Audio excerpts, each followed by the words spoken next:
gave up a TV job to start a podcast in your basement.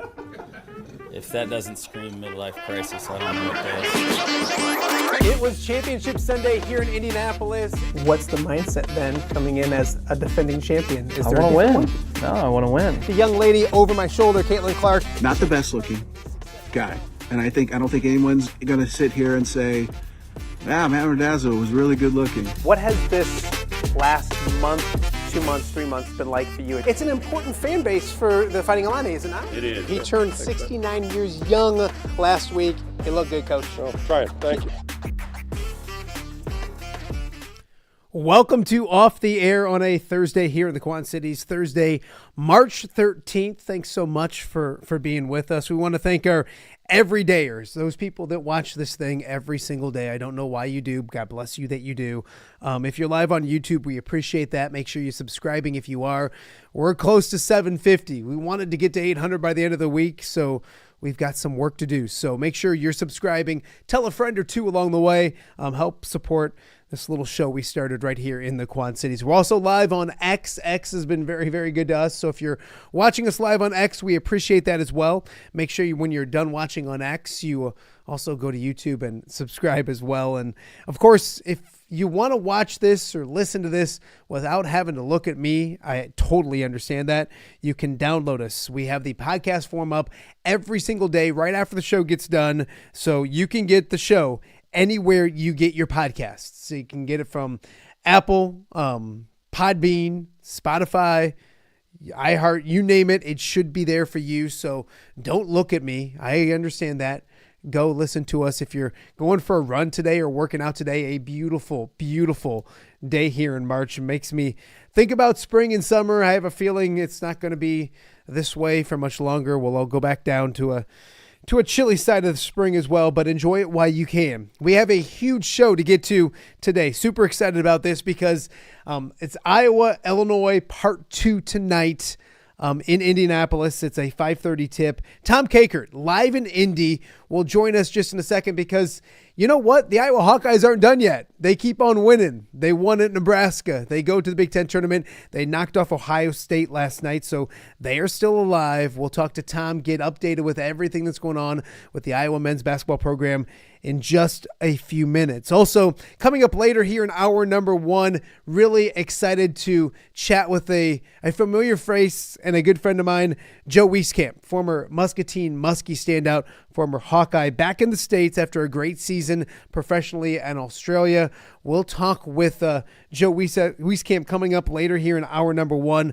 Also get a chance to see his little guy, JJ, as well. So it's worth the price of admission to stick around to check out JJ as well. 15 months old, as cute as can be. So Joe Wieskamp coming up. Also, in hour number 2, we're going to get the Illini perspective of tonight's big game and the Big Ten tournament with Mike Kegley from the Illini guys.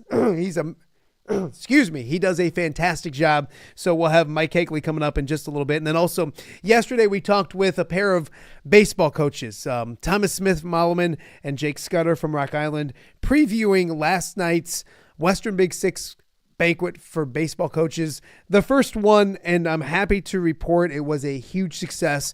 So we figured we'd keep the good times rolling. Coming up in hour number 2, Moline's Craig Schimmel and United Township's Bryce Lucan talking about last night, how fun that was, looking ahead to some Western Big Six baseball as well. So as you can see, we have a jam-packed show to get to. We're going to take up all 2 hours, maybe a little more after that. So a lot to get to. And we'll start with the Big Ten tournament. A big night last night for the Iowa Hawkeyes. They knocked off Ohio State 77-70. And it was another really, really good game from Brock Harding. Really good in the first half. Struggled a little bit early in the second half, but made some big plays late in the game. Brock was 5 of 6 from the field, 3 of 3 from 3. Made both his free throws, 3 assists.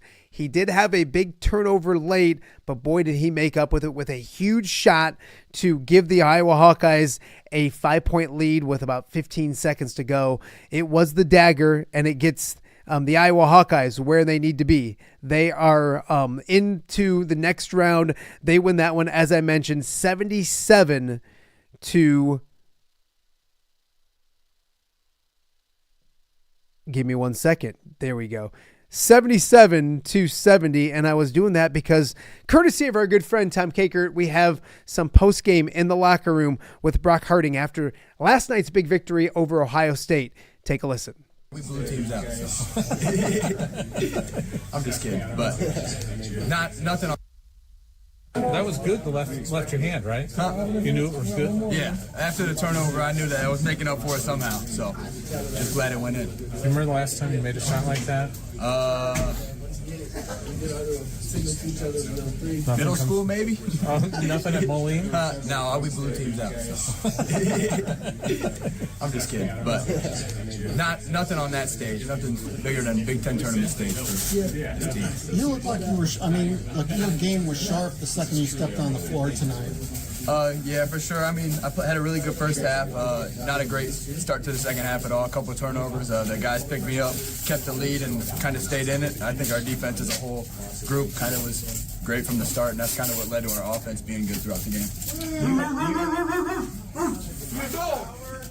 You changed your shooting form a little bit in the offseason. How have you seen that help you as the season? For sure. I mean, I hated it at first. I mean, it just felt different. Shots weren't going in. Stuck with it. Coaches stuck with it with me. Just kind of getting reps in, getting shots in, just that confidence growing and growing. And then everybody on this team instills confidence that my shots are going to go in. So I'm confident they're going to go in, and then they end up falling in nights like tonight. What's a moment like this mean to you? I think it just means the world to this team. I mean, we've had so many ups and downs this season. Guys have been hurt. Guys have been battling through everything. We've had some tough losses. We've had some big losses. Just to be able to battle, make it to the Big Ten tournament, and then make it out of the first round, it just really speaks a lot about what this team how much fight this team has, and how much these games mean to this team. Was there any extra motivation considering Ohio State knocked you guys out last year?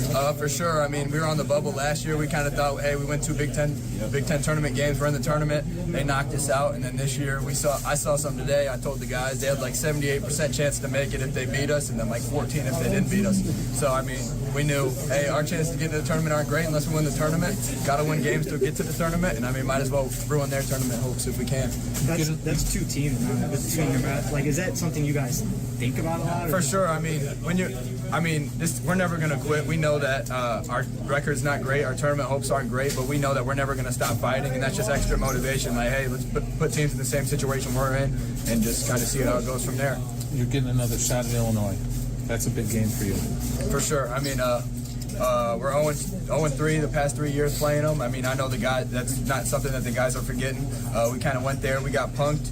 Had a good first half, and then kind of fell apart in the second half. We've been putting halves together so far throughout the end of the season, so we just need to do that tomorrow and come out with a win. That was Brock Harding, courtesy of Tom Kakert, and there he is. Say his name and he appears. Not Don Umlin, but Tom Kakert joining us on Off the Air, live in Indianapolis. Tommy, Brock made a big shot, didn't he? That was kind of fun. The dagger, as I called it on social media, and a big shot for Brock, and super happy for that kid because he's put up with a lot of noise. You know, he chirped back a few weeks ago, and for him to have that moment was pretty cool. And he was pretty happy. His teammates were exceedingly happy for him too, to have that moment. So, yeah, these guys lived the big thing was coming right after that bad turnover that he had to knock that shot down. And I talked to Josh Dix, who's the guy who threw him the pass, and he was like, yeah, I just, basically I knew he was going to hit that shot. So we're totally comfortable and totally confident in him making that shot in that moment. Yeah, no, absolutely. And you look at the way that that thing finished, and we'll talk about the turnover in a second, but yeah. Brock came out with a little swagger, came off the bench, has been coming off the bench. You look at the bench too, Tom, combined as a bench, they shot 9 of 11. I think it was Evan Braun's, obviously Price, Sanford, and then nice. Brock. 9 of 11, 27 points off the bench. But he came off the bench and provided a spark in a game offensively that was Todd Licklider-ish, maybe in the first 4 to 5 minutes where nobody wanted to score. Man. Talk about his first half, because you can see early in games, and this is probably with every player, when somebody starts cooking early, they get into a groove, and Brock played really well in the first half. Yeah, he did. He played really well. Hit a few shots early on, and that was, I think, critical for him to get going and to be able to play as well as he did. Was he played with a lot of confidence, but that because that first like 6 minutes, that they're not sending that to the Basketball Hall of Fame. I think Ohio State was 1 of 10. Iowa didn't score before the first media timeout. They had 4 turnovers and 4 missed shots and 0 points at one point. So it was just sloppy out of the gate. Maybe both teams a little nervous, a little tense. But once they got going, they started trading buckets. And I'll say, I'll also acknowledge Price Sanford for his big shots too. He had that transition 3 that was a massive bucket.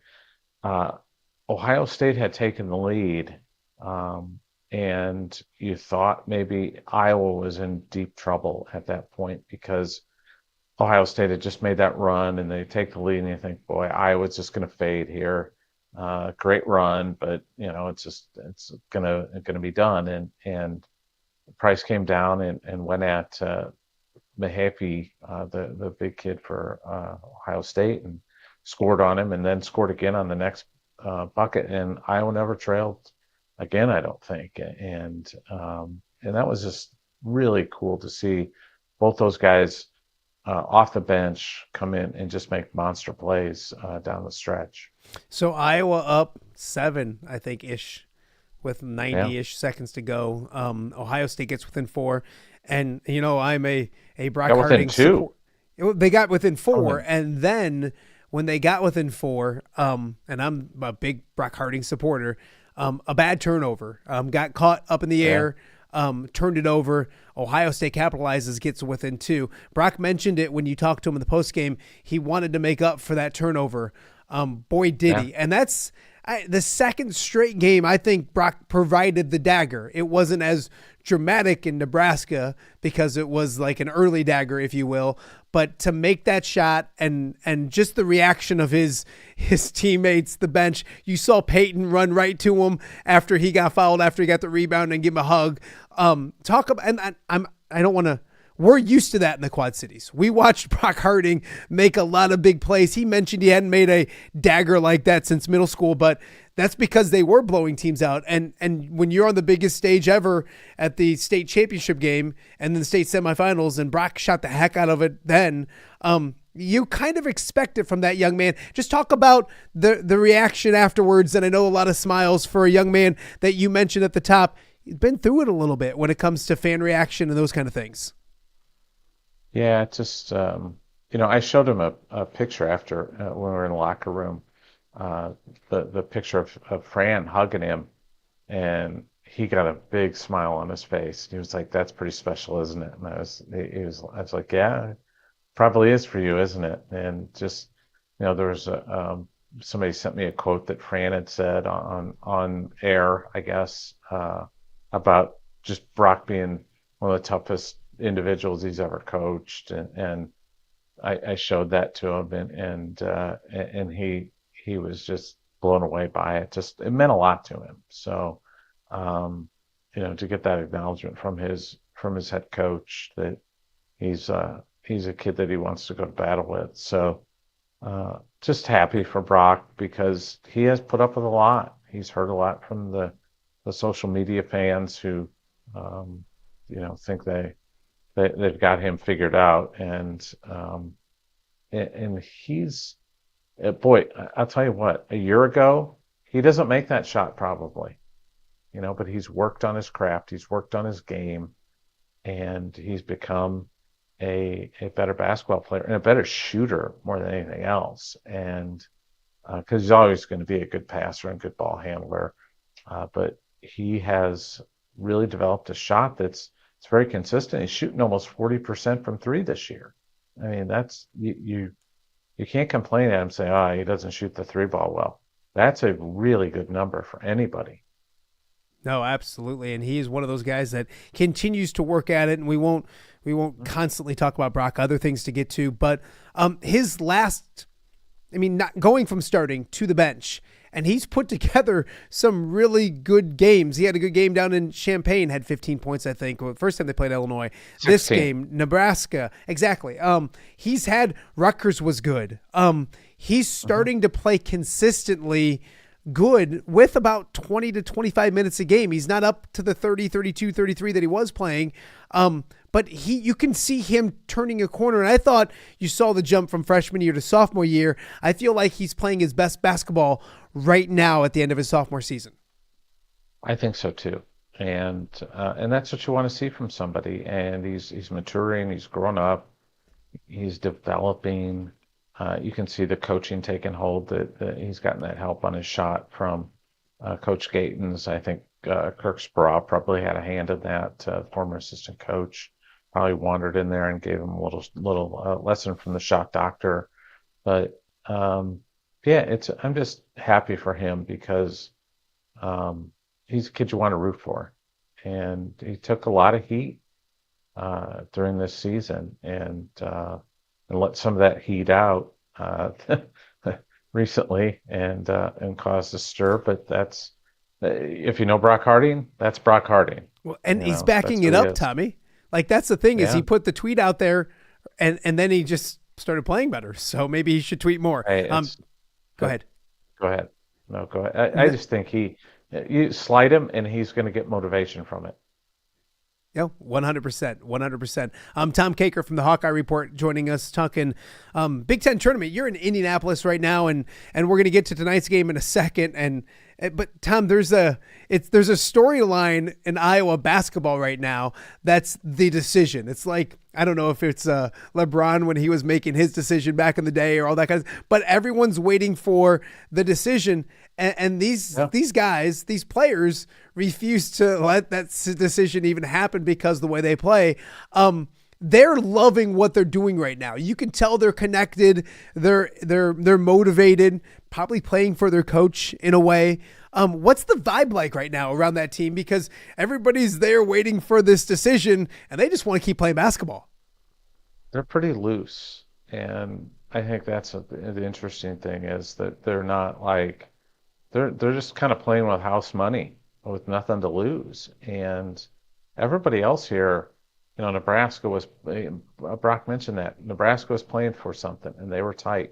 Ohio State was playing for something and they were tight. So, it's just, it's kind of fun to play free and loose and they're doing that right now. And who knows? I mean, just 1 year ago, NC State, their coach, Kevin Keats, who got fired this week, was on his way to getting fired after the ACC tournament, and they went and won 5 games in 5 days and captured that title, and then went to the NCAA tournament and won 4 games and made it to the Final Four.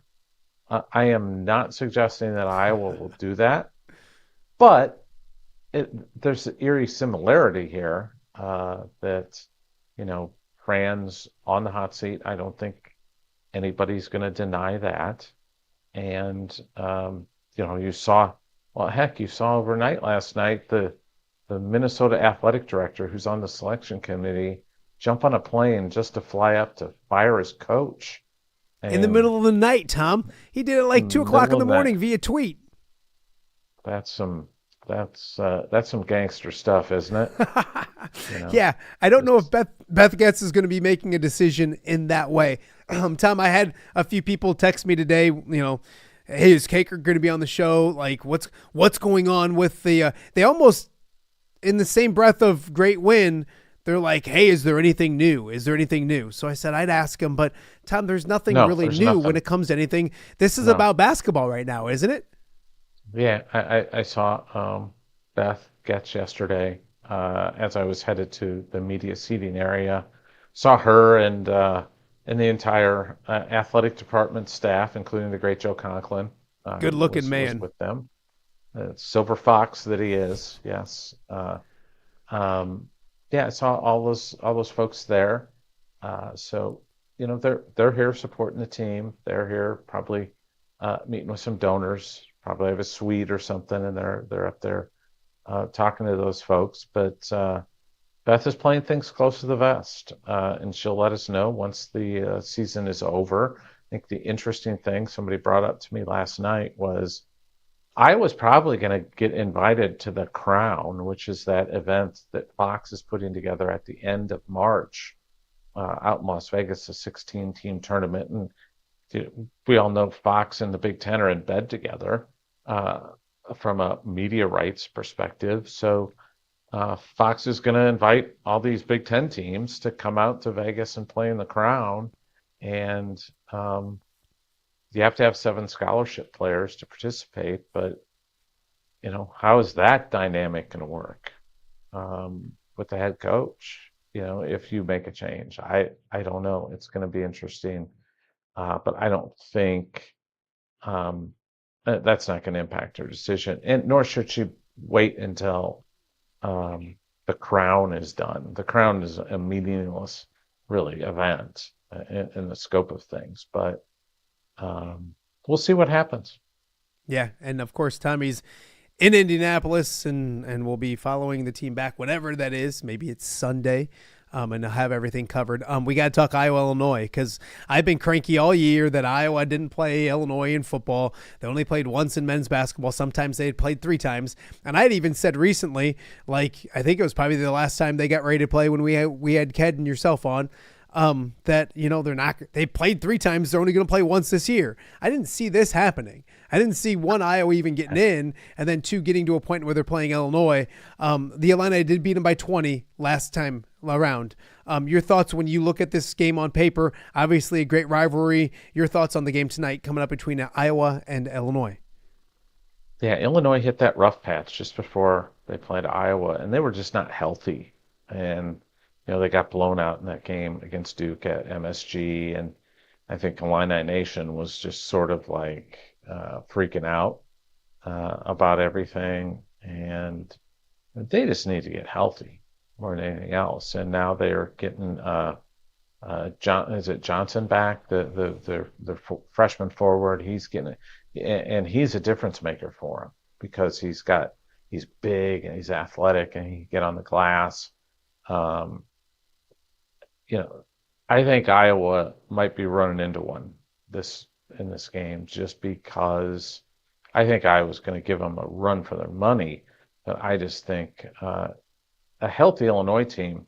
Remember when Illinois was healthy? There were a lot of people talking about them as a potential Final Four team, and they were playing like it different points in the year, and I think they're healthy now, and I'm really curious to see what they can do as a healthy team this weekend. No, absolutely. We'll have Mike Kegley from the Illini guys joining us later on in hour number 2 to give the Illini perspective. But Tom, you mentioned it. It felt like that get-right game for Illinois last time. They had lost 3 games in a row. They were coming off their worst loss in school history to Duke, and they're at home, and it felt good. It was a get-right game, and they knocked off Iowa by 20. Almost a little bit of a different situation tonight where here's Illinois, winners of 3 straight, feeling a little better about themselves, coming up against an Iowa team that is playing really good basketball. And you know that maybe later in the weekend, if Iowa survives and keeps winning, the fatigue's going to be a factor.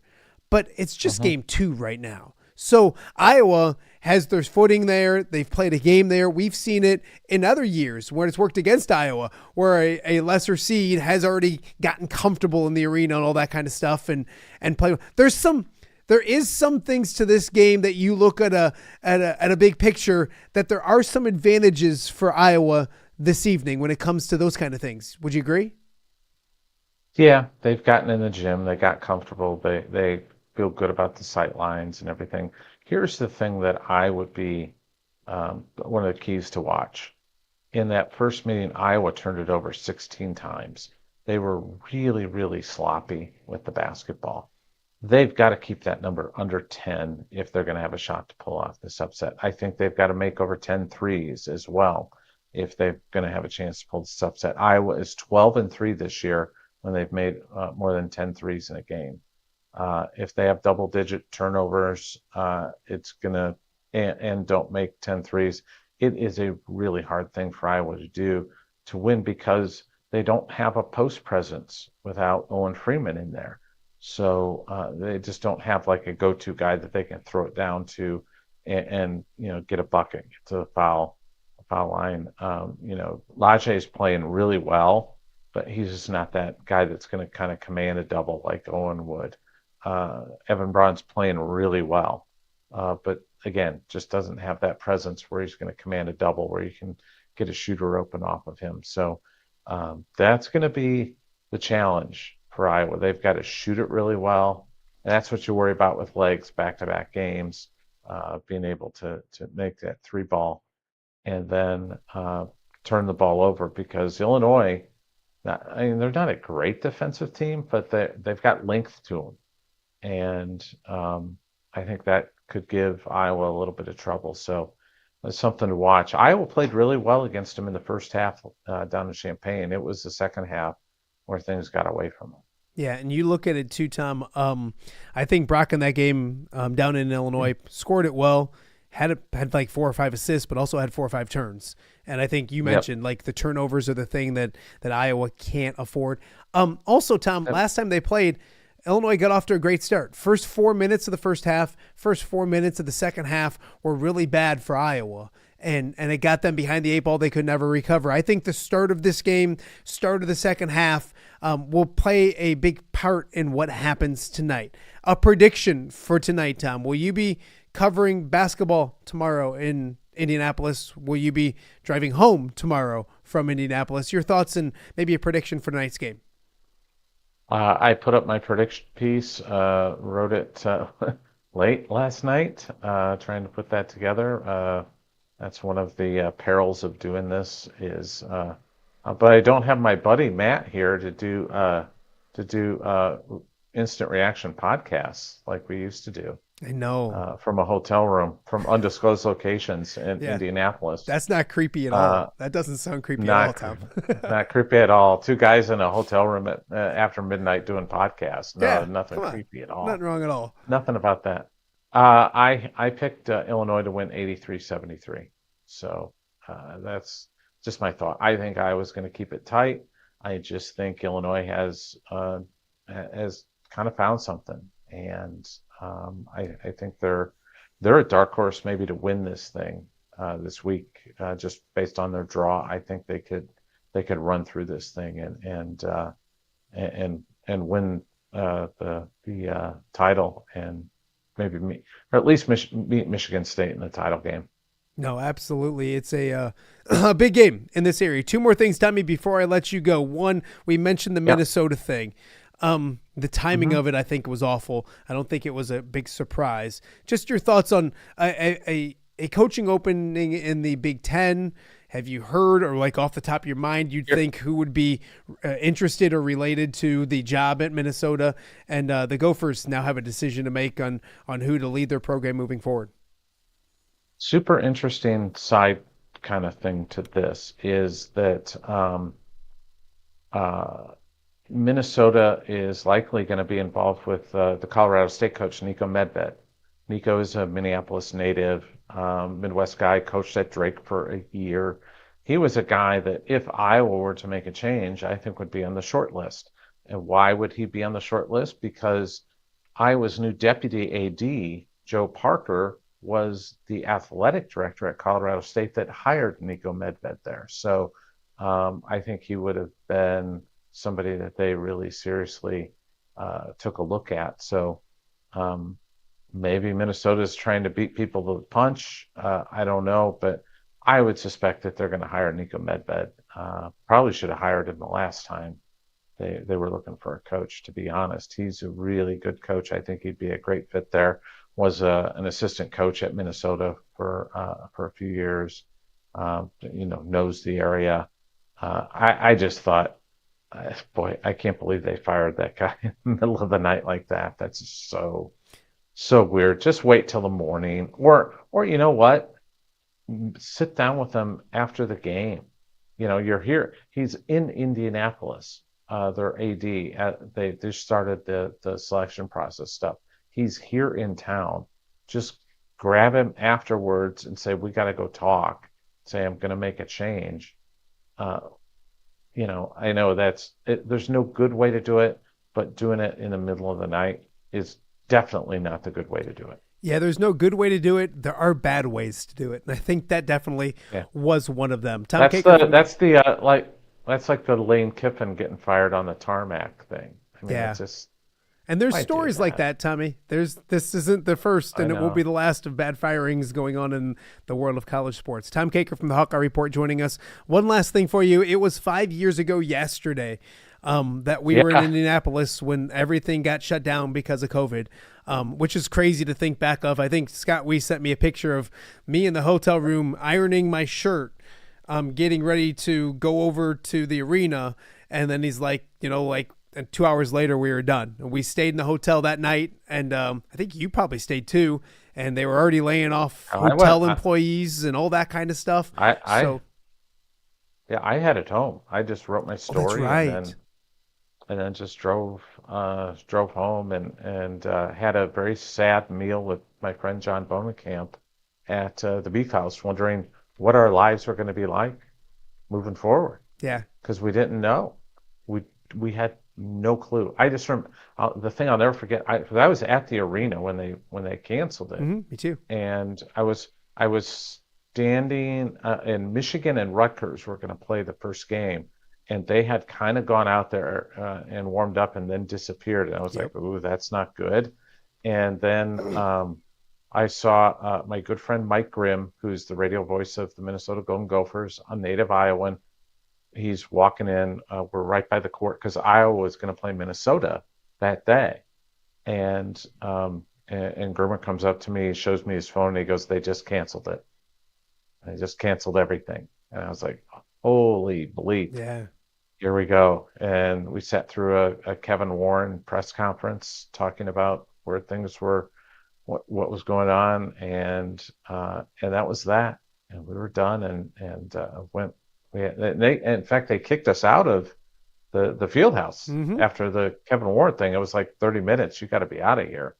And so we went back to the hotel, wrote, and then drove back and stopped at the Beef House and had what I've always termed the saddest meal in the history of mankind. Yeah. It's just because we just didn't know what we were gonna. It was like our last supper. I didn't know what was gonna happen. Yeah, Weezy and I went to, we went and interviewed Joe Wieskamp's dad, and then did a few things for the news and stuff. And I remember that hotel was empty that night. We ate in the hotel restaurant. They were talking about laying off people. It was crazy. So 5 years ago was wild, but we've spent a lot of good time. This is the one thing I'll say is, there's not a ton of things I miss from my former life. Going to the Big Ten tournament is one of them. I really enjoy Indianapolis, especially. They do a great job there. So before you go, where are you having lunch at? Because your options are so many. Are you going to try to do something nice? Are you going to get a favorite while you're there? Or are you just going to be boring? I'm just going to go to the arena and just watch some basketball probably. So no Eagle. It's great. No Eagle. I might have some chicken fingers at the John Bonenkamp got those yesterday and they look pretty good. So well, if John's there as well. Yeah, John's here. We could have added him onto this. I know. So when Iowa wins tomorrow, it's Tom Kakert and John Bonenkamp on Off the Air with Matt Randazzo. Absolutely. It it's writes the only itself. way to do it. It writes itself. So Tommy, be safe, be good, enjoy it. Maybe they'll keep you there till Sunday. If they do, you'll be there covering it. The Hawkeye Report at Tom Kakert it's actually, what is it, at Tom Kakert? Or is it at Hawkeye Report? At Hawkeye Report is my handle on social. Yep. So yeah, you can find me there. I'll have coverage all day long. We'll have post game. Had a lot of really good. The one thing I really love going to these things is we get to talk to everybody. It's just not who Iowa lets us talk to, and get to go in the locker room and get to talk to Brock and Bryce Sanford and Peyton and saw our tribal chief in there last night. He was in the Big house O. throwing the ones up. Yeah. Big O was throwing the ones up. So yeah, it was good. Awesome. Well, Tom Kakert has everybody covered. Check out his stuff tonight, and it's Iowa versus Illinois, 5:30 our time, Big Ten tournament. Tommy, be safe. We'll talk to you real soon. Thanks, Matt. All right. Tom Kakert in Indianapolis. I'm covering the Big Ten tournament. We're just getting started when it comes to that game as well. Coming up in hour 2, Mike Kegley from the Illini guys will join us to give the Illini perspective because Morris Johnson is back and they have a lot to play for. So a ton to get to on the Illinois side of things. So everyone knows me. I'm unbiased and fair as they get. So we'll get the Illini coverage coming up in the second hour of the show. But coming up after the break, really super excited. I caught up with Joe Wieskamp yesterday and talked with him about his professional basketball season down in Australia. Fran McCaffrey and the Hawkeyes, Muscatine, being a dad, so much more. So we've got Joe Wieskamp right around the corner right here and Off the Air with Matt Randazzo on a Thursday.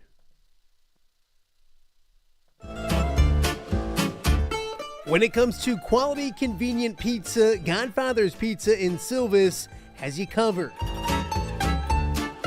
Featuring a beautiful dine-in area, delivery, and a carry-out window. Godfather's Pizza is that pizza you grew up with, not a convenience store. You see, at Godfather's Pizza, the dough is made fresh daily. That mozzarella cheese is shredded fresh and never frozen. And those toppings are abundantly piled high each and every time. Locally owned and operated since 2010, Godfather's is a huge supporter of local athletes right here in the Quad Cities. So come on by and check them out at 1211 Avenue of the Cities in Silvis. Order online at godfathers.com and reunite with that same delicious pizza you grew up with.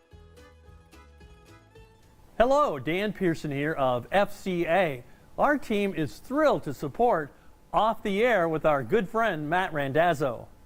We share the view of the power of sport when it comes to relationships, including the influence of the coach. FCA believes the coach is the most influential person in America. Matt celebrates local coaches and athletes. His content is informational, insightful, and inspirational. Our Fellowship of Christian Athlete team loves partnering with Off the Air with Matt Randazzo while we engage, equip, and empower coaches and athletes in our 23 counties. FCA, the heart and soul in sports. View from the West, the podcast covering Illinois high school football. It's going to be a hard-hitting game. It's going to be great football. Weekly analysis and reaction from around the western side of the state of Illinois. This is the game we had circled when the year started. Follow along on YouTube and subscribe wherever you listen to podcasts. It's big-time football out there tonight, and I know we can play big-time football. View from the West. We got you covered.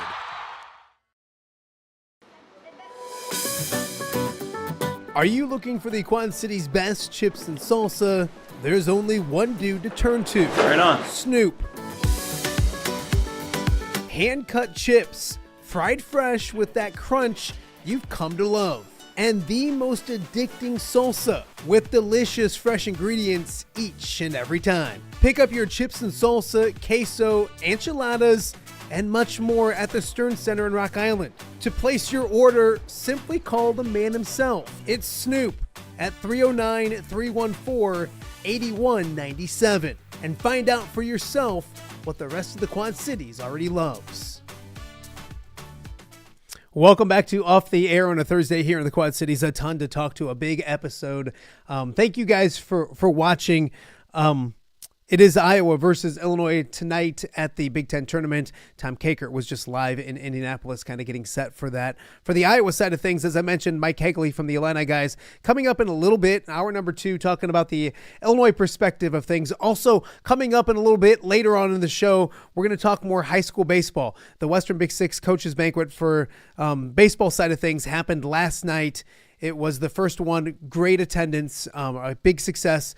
We got 2 more coaches in Moline's Craig Schimmel and United Township's Bryce Lucan joining us later on in the show. But as we mentioned, I was really excited to catch up with one of my favorites yesterday. I remember covering Joe Wieskamp when he was a freshman at Muscatine, and I remember when he committed to Iowa, and doing that interview. And I remember going down and talking to a shy freshman, Joe Wieskamp, and he wasn't the best of interviews. And he's gotten so much better over the years. It's been great to get to know him, not just as a basketball player, but as a friend, and watch him, get married and now build a family. So Joe's back from Australia, and he caught up with me yesterday. So we recorded this yesterday, and we caught up with Joe Wieskamp on everything you could possibly think about. So without further ado, Muscatine's own Joe Wieskamp.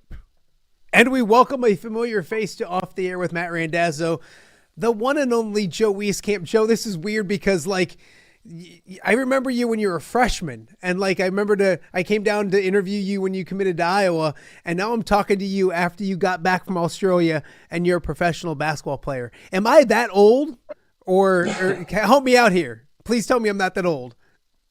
I mean, we're both getting older day by day, but no, it's been cool. I appreciate you followed my journey since day one, so it's been a cool relationship to continue to build.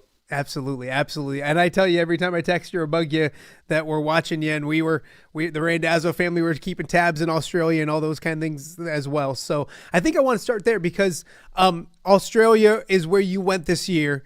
Talk about this year professional basketball, being down under, about, the lifestyle of being in Australia, but also about yourself, about your game, and those things as well. Yeah, it was obviously a big step for me and my family just to take the leap and go overseas. Obviously, I've been away from home for the past 3 years, playing pro, but it's all been in the U.S. So the first time to go that far away from home, you definitely start to learn a lot about yourself. And just us as a family, we just grew so much because you can't just call up grandma and grandpa to come watch JJ or whatnot. You rely on each other so much, and I think that's really cool, just how our relationship has grown off the court and just being able to experience different things. We lived right on the beach, so JJ was at the beach all the time. Mackenzie be just walking right along the beach, and it's a pretty good lifestyle, I'd say, just being there during the season and it being summer. That was definitely nice. And then just on the court, it was a really cool experience. A lot of good guys. My teammates were awesome and just built some great relationships with them. And just played a high level basketball. It was a cool opportunity. It's a physical game, pretty similar to the play style over here. But I think I grew a lot as a player, and it was a cool experience for just all around. Okay, we're going to talk about basketball more in a second, but I got to know about Australia. Because I've heard, not that I've ever been, and I don't think I ever will be, but it'd be a great bucket list trip to go to. What was that country like? And were there parts of Australia you expected and you thought you'd see? And then what were some of the unexpected things that you maybe loved about the country as well? Well, first off, the most appealing thing was just that it's English speaking. I think so many times when guys go overseas, they're heading to Europe or Asia, and the language barrier is so difficult to get through. So just being English speaking is huge. But yeah, just the lifestyle off the court is so good. We went to the zoo, saw kangaroos and koalas, so that was pretty sweet. Just going to the beach, just all those things. Obviously there's a few things that are different, like driving on the other side of the road that took a few days to get used to. But everything's pretty similar to America, so it wasn't as huge of a culture shock as maybe some other places, but I think that was what was so appealing about going there as my first stint overseas. And then also the season's a bit shorter than some of your Europe seasons. Our last regular season game was February 8th, and then we ended up making the playoffs. We went to the semifinals and ended up losing in game 3 of the semis. So we just got done and I'm back home for the summer, whereas some teams in Europe are going until June 15th. So that was a big part of why we chose to go there as well. Absolutely. You mentioned, and I always keep tabs with our mutual good friend, Scotty Moe, and he's always telling me what's going on. He's sending me stuff and everything like that. And I texted with him this morning and he talked about, he got better defensively, and that's saying something from Scotty because Scotty doesn't teach defense. No, I'm kidding. But talk about where you grew as a player. People remember you from Iowa, good shooter, athletic. And I don't think people realized how athletic you are, maybe until that combine and going in professionally, but athletically and defensively, how did you grow as a player this year down in Australia? I think just my all-around game. Like, obviously, everyone kind of knows me as a shooter. And especially when you go to the NBA, you're trying to find your role because obviously you have so many great playmakers and guys with the ball in their hands most of the game. So you're just kind of fitting a role. You're spacing the corner, hitting threes, and whatnot. But once I went down there, it's like you can start to really showcase your full game. And I really locked in defensively, just being more physical. I think the league over there allows a bit more physicality off the ball. There's less foul calls compared to the NBA and stuff. Just getting downhill as well, just like showcasing my athleticism, finishing at the rim. The athleticism there is definitely not anywhere near the NBA. So I was able to showcase that quite a bit. And the other cool part that I think I grew a lot as a player was just my mental. Just being away from home, dealing with that. And then just to start the season, I kind of went through a bit of a shooting slump where I wasn't shooting up to my standards. And I actually met with a sports psych down there, just kind of helping me just because we're going through a lot. You're away from family and just you're not playing up to your standards, what I set for myself. And so I met with a sports psych and just really worked on my mental side of the game. And as the year went on, like I was playing some of my best basketball to finish the season. So that was cool to see. That's absolutely awesome to hear. And how does that help you moving forward? Because obviously you do have some time maybe off a little bit to work on that game a little bit more. What's that next step? And knowing guys like Chase and Randall and following their journey and people like it's, you never know that next step or the next chapter maybe. What's that like for you? Just probably working on yourself more than anything else. Is it controlling the controllables, the things that you can deal with right now as you get ready for next season? Yeah, so I had an opportunity to go finish the season somewhere, but I decided not to. Just wanted to be back home, kind of get our life settled. But yeah, it's pretty much just focusing on myself, like staying healthy, number one, but just working on my body, gaining some strength, working on my speed, athleticism, being in the gym, just fine-tuning, my game, becoming as elite of a shooter as I can, and just things like that. I think this time period would be so valuable to me. Just heading into the next season. But you're right, it is tough not knowing where I'm going to be next year. But I think you just rely on the work. You take it one day, 1 week at a time, and just trust that your agent will kind of help lead you in the right direction for that next step. Absolutely. Joe Wieskamp, former Hawkeye, former Muscatine Muskie, joining us right now on Off the Air with Matt Randazzo. You mentioned getting that family down to Australia. That had to help because you're not just moving literally around the other side of the world by yourself. You have such a great foundation when it comes to Mackenzie and little JJ. Talk about Mackenzie a little bit. And anybody who doesn't know this, watching this, Mackenzie, former basketball player, better basketball player than Joe is. I have video proof of it. She's a better player than he is. Talk about Mackenzie. And is that little JJ? There we go. Hi, bud.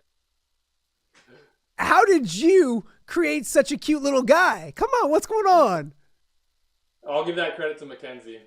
I love it. Hi, JJ. What a cutie. What an absolute. So talk about that, the foundation, and also being a dad, because it puts a lot of things in perspective as you hold that little dude right there. Yeah, no, having them down there was just amazing for me. I don't know how some of those guys do it going overseas by themselves. I had two teammates, because you get three, they call them imports, from America that can go down there and play. And so those guys were just down there by themselves the whole time. But for me to have that support system was huge. Just like off the court, just being able to do family time really helps during that time away from family. Yeah. What's that little dude mean to you? I know that we just, before we started recording and chatting, like you talked about how active, obviously, we have just seen how much he is.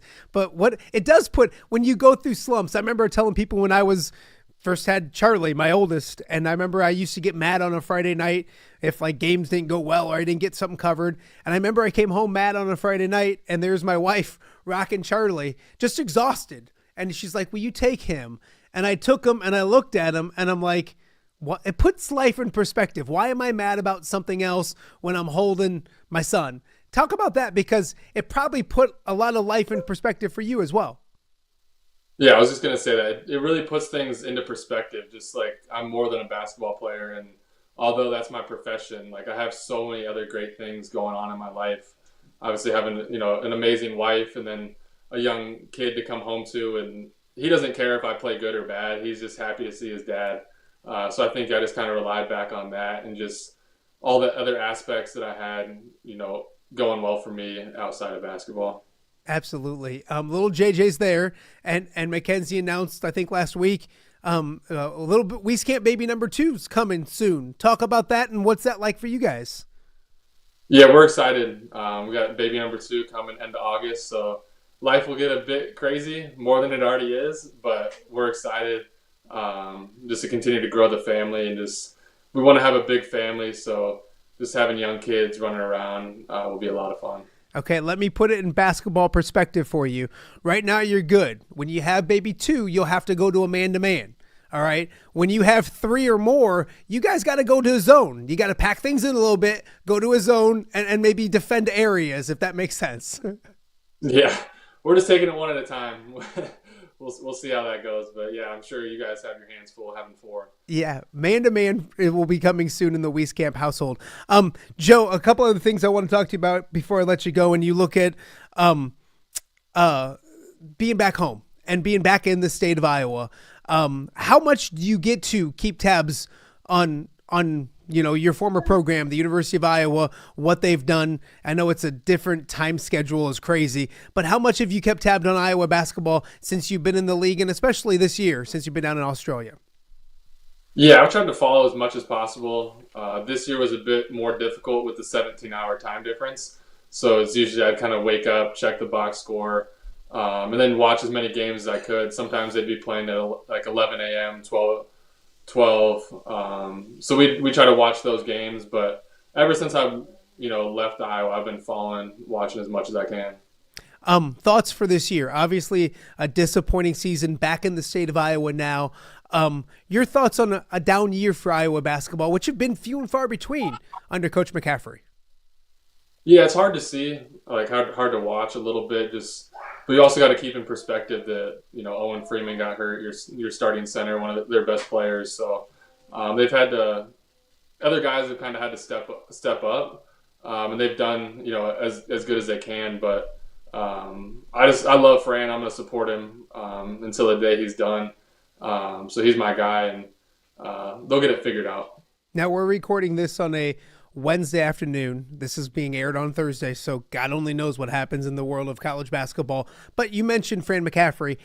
Had Nicholas Bear on a couple days ago, and he talked about Fran as a coach, and he was there for 5 years, and then he was a grad assistant for a year, so he spent a lot of time with Fran. You know him very well. Can you give us that side of Fran, or the player-coach relationship side to Fran? What's that like as a guy? You just mentioned Fran's your guy. What is it like to be Fran McCaffrey's guy as one of his players? He's just a player's first coach. He's going to stand up for you no matter what. We've just, ever since I've been done, he's continued to maintain a good relationship. He calls me all throughout the year, just seeing how I'm doing, letting me know if I ever need anything. He's got me.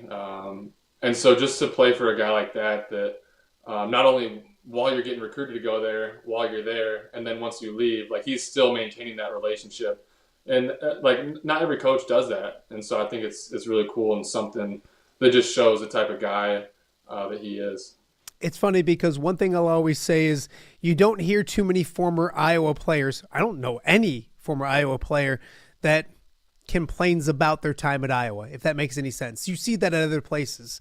What does that mean? And you know a lot of them. You're still close with a lot of those guys that everybody's still on. There's not a detraction or anybody that's cranky with Fran that's a former player. What does that say about him?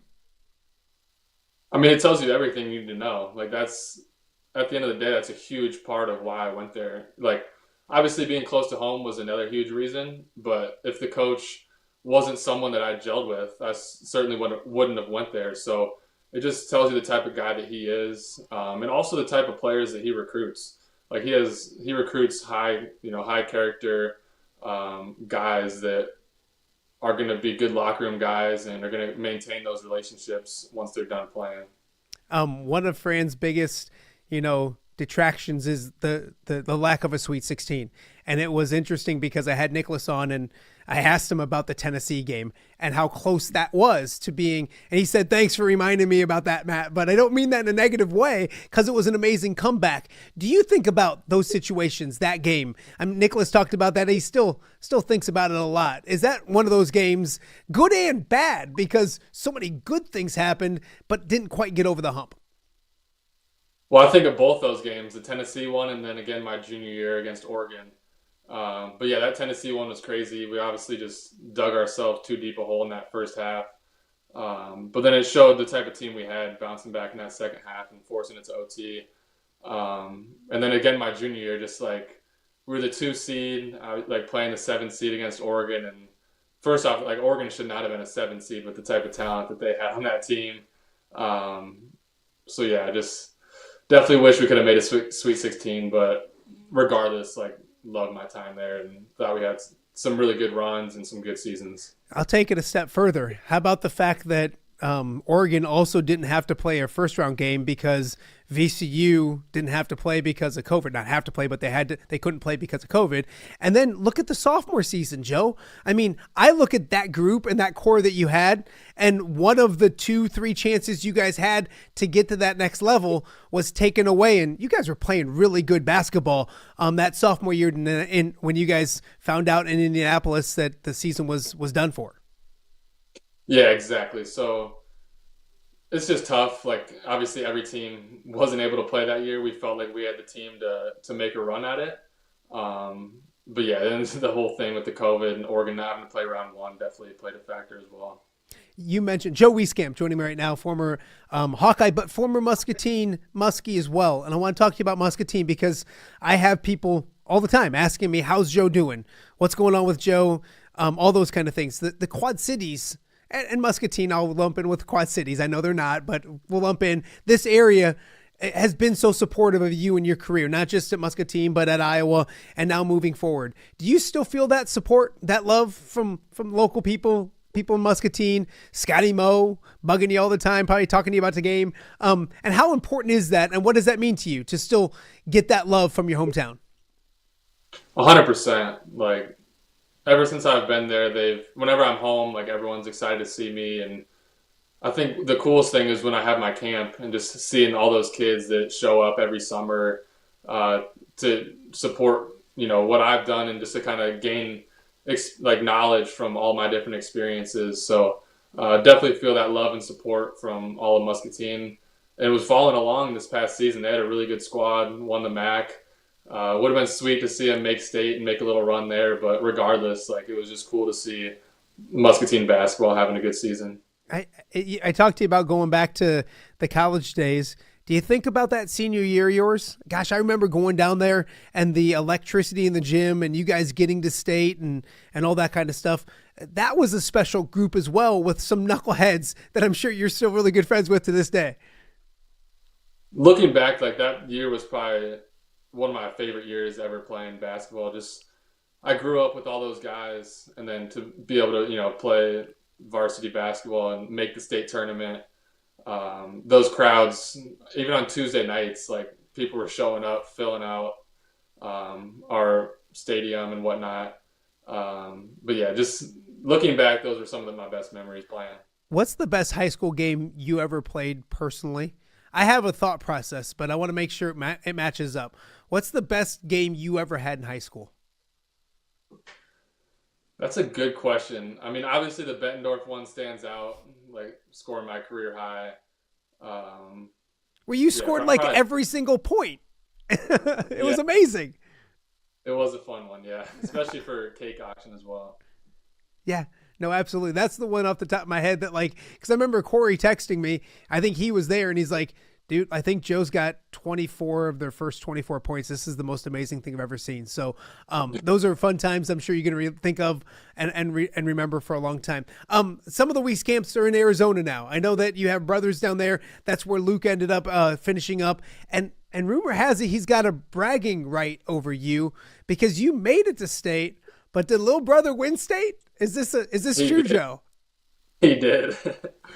Yeah, but yeah, my whole family pretty much lives out in Arizona now, so we still have our place in Muscatine and go back there every once in a while. But it was cool. It was cool to see him win state, and obviously had like a big impact on the team. Just had a really good season, so happy for all of his success and just the way that he works. Like, it kind of reminds me a lot of myself, just in his work ethic, both in the weight room and on the court. So it's cool to see that hard work paying off for him. Absolutely. A few more for Joe Wieskamp, former Muscatine Mustang.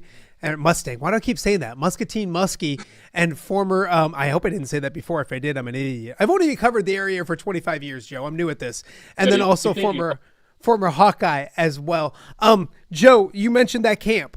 Will there be and everywhere I go, I just was at Jordan Catholic the other day for a free throw shooting contest, and one of my son's classmates was wearing a Joe Wieskamp shirt. Those things are everywhere. Is the camp still in the thought process, and kind of talk about maybe that in the future as well? Absolutely. We don't have the date or anything organized yet, but I plan on doing that camp for as long as kids want to keep showing up. No, it's a great event with both your wife and yourself. Did you pick up anything down in Australia that you brought back with you, such as do you call people mate or good day or anything like that? Is there anything different that you might have brought back to Iowa with you? There's a lot of different terms that we started like saying as a joke when we were down there. But the only one that's really stuck is mate. We call it JJ. We just call it JJ mate all the time, but no one else really. I think that stick with him forever. I love it. A few more for Joe Wieskamp before we let you go.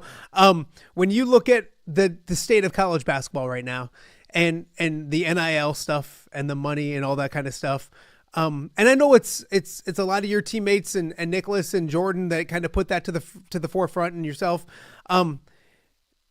Are you happy for those guys and what they're getting in the NIL and all those kind of things? And at the same breath, do you wish you were it would have came a little bit earlier for a Joe Wieskamp? Yeah, absolutely. Like, I think the guys deserve to be paid. Also, yeah, definitely wish I could have been a part of it a little bit more. There was that settlement, so I'll be getting some back from that. But also, I look back and don't know if maybe I would have ended up at Iowa if like the money was as big as it is at some of the other schools. So while it'd be cool to have a little bit more money saved up, I also wouldn't have traded my experience for anything and going to Iowa. So yeah, I think at the end of the day, I think it's a good thing. Yeah. Is there a business in Muscatine that you can think of that would be like, okay, if I was doing NIL back in the day, I would have definitely been a spokesperson for that business or that thing or in Iowa City, whatever it may be? Yeah, Salvatore's in Muscatine. It's my favorite Italian spot. Honestly, I would do it for free. Like, they don't even have to pay me. I just love that place so much. First place I'm going right when I get back to Muscatine, I'll be there. Okay. So I love Italian food, not trying to stereotype myself, obviously. But when you go there, is it pizza? Is it spaghetti? What's the dish that Joe Wieskamp's ordering and picking out on? It's a little bit of everything. We get some cheese sticks to start, get some pasta with a little salad, and then usually get like a big pizza, and we're all sharing that. Oh, man, so you're making me hungry. Big feast for sure. I love it. All right. Well, I've taken enough of your time for the afternoon. I appreciate you doing this. Be well.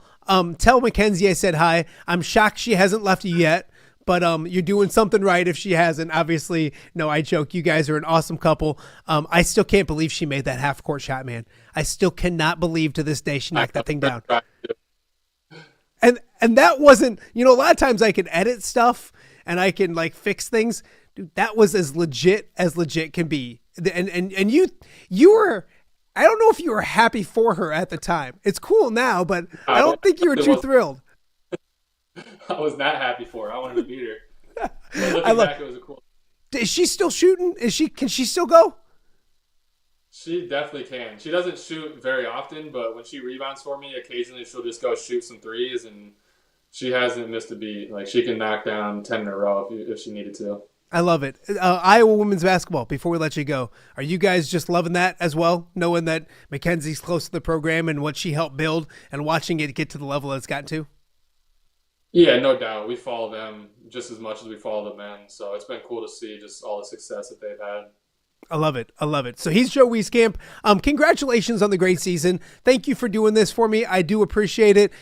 Be well, get rested, enjoy that little boy. Go play basketball or something with him, and we'll talk to you real soon. Sounds good. Appreciate it. All right. That is Joe Wieskamp, former Muscatine Muskie. I don't know what if I'm saying Mustang for. Muscatine Muskie, former Hawkeye and current professional basketball player. We appreciate Joe for his time here on a Thursday right here in the Quad Cities. We got a lot more to get to. We'll be right back on Off the Air with Matt Randazzo. When it comes to quality, convenient pizza, Godfather's Pizza in Silvis has you covered. Featuring a beautiful dine-in area, delivery, and a carry-out window. Godfather's Pizza is that pizza you grew up with, not a convenience store. You see, at Godfather's Pizza, the dough is made fresh daily. That mozzarella cheese is shredded fresh and never frozen. And those toppings are abundantly piled high each and every time. Locally owned and operated since 2010, Godfather's is a huge supporter of local athletes right here in the Quad Cities. So come on by and check them out at 1211 Avenue of the Cities in Silvis. Order online at godfathers.com and reunite with that same delicious pizza you grew up with. Welcome back to Off the Air with Matt Randazzo on a Tuesday. Gee, mini Christmas. 3, 2, 1. I promise I'm not this bad. 1. Welcome back to Off the Air with Matt Randazzo on a Thursday here in the Quad Cities. It's a big Thursday. Anybody who's been listening to this show since I started it, I've complained plenty because the Iowa-Illinois rivalry hasn't been in full swing this year. They didn't play in football. They only played once in men's basketball. But now we get a second game. A second game tonight. We talked to Tom Kakert in Indianapolis on the Iowa side of things, so we got to get the Illinois side of things. And we're joined now by the first time here on Off the Air with Matt Randazzo, Mike Kegley from the Illini guys. Mike, I appreciate you doing this. We've done several things together, podcasts and all those kind of things. And when it comes to Illinois sports, what you guys and the Illini guys do, fantastic stuff. Of course, our good friend Ked Prince does some stuff with you guys as well. Before we get going on Illinois and all that kind of stuff, tell me about the Illini guys, what you guys are doing and how people up here in the Quad Cities that may not know about you guys get involved with what kind of stuff you guys do. Well, we cover Illinois sports, and we really kind of tell people, you know, if you want to get Illinois news, whether you live in Champaign or Chicago, halfway across the country or halfway across the world, IlliniGuys.com is where you want to go to stay in touch. And so we've got a subscription site. What it gives you beyond just access to stories that the subscribers get is we have message boards back there, and that it makes it a two-way street. So if you want to talk to Kedrick Prince, our director of recruiting, or Brad Sturdy, our Uber Illini insider, or Larry Smith, or myself, or Matt Stevens, you go on the message boards and we're there, and people at us all the time. And so there's this huge group of people who talk Illini sports. They talk pro sports. We do everything except for politics. No politics allowed. So if you want to talk sports and have fun, IlliniGuys.com is there. We do a weekly radio show, the Illini Guys Sports Spectacular, and we have a ton of fun with that, and it's been going on for 4 years now. So we would love to have more people paying attention to what we've got going on in Illini sports. And it's been a good time for us because Brett Bielema has come in, obviously that good old University of Iowa product, and he has turned the Illinois football program around, and that's not easy to do. And, it's made a big difference. And, of course, Brad Underwood has done wonders with the Illini basketball program as they look to tip off against the Hawkeyes at 5:30 p.m. And that's a game that's got Illinois fans scared because the Illini have been up and down, and we know that, say what you want about the Hawkeyes, those dudes can fill it up. Yeah, no, it's an interesting game, and I want to let you know there's so many good Quad City fans, Illini fans here in the Quad Cities. So make sure if you are watching, go check out their stuff. It's really, really good. You sound like Ked. the last time we talked to him before our first matchup between the two teams, because he thought the same thing. He was very pessimistic when it came to Iowa and Illinois. Second time around, it's always tough to beat a team twice in the span of what will it be, 2 weeks, 2.5 weeks, whatever it is. Illinois playing a lot of good basketball right now, though. Before we talk about the matchup itself, what have you seen from the Illini these last 3 games to kind of get back on track as the postseason gets here? Well, Brad Underwood made a big deal out of illness. They got hit by the flu. They got hit by mono. They've had injuries with foot injuries and Yakuchonis with his left forearm. Morez broke his left wrist. So he has said that the team hasn't even practiced that much until the last week and a half. So that was really important. Now, a lot of people were saying that's baloney. That's just coach speak. That's just an excuse covering for his players. But as they have all started to feel better and get back together as a group, the team has played better, which gives some credence to maybe there is something about if your team isn't 100%, and it's significantly low. Tomislav had multiple issues with mono, a sprained ankle, and then the flu. Trey White and Will Riley had the flu. Yakuchonis had the injured left forearm and then a little bit of the flu. So there have been a lot of things. And then obviously Morez with the broken wrist. There have been a lot of things that have happened that you can say really made it harder for that team to play together. I'm not sure it excuses losing in the worst game in the history of Illini basketball to Duke, but it certainly one has to say that maybe it does mean something when you get the whole team together, they're together, and they're having a chance to play again. We'll find out in the Big Ten tournament. Yeah, Mike, it's funny because Jim Mattson from down in the Peoria area joins me a lot talking to Illini. And, boy, at one point we were talking about this team being a Final Four type team, and then it seems like we were talking about them not being able to figure out how to make a three and the struggles. And I don't know how the banner goes upside down. I still don't get that, and we'll talk about that maybe in a minute. And then the worst loss in school history, and then they go Iowa, Michigan, Purdue to end the season. It is a roller coaster ride when it comes to this team. What team can Illini fans expect? And maybe give me a barometer, or give me how are Illini fans thinking about this team? Do they trust them? Are they optimistic? Are they pessimistic? What's the fan base like as we look at a very talented team getting ready for an important postseason run?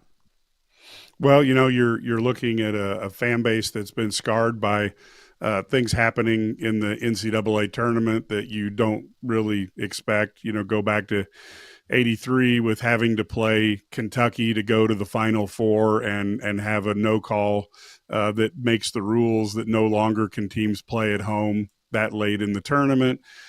You look at, losing to Michigan, a team that they had destroyed twice in the season.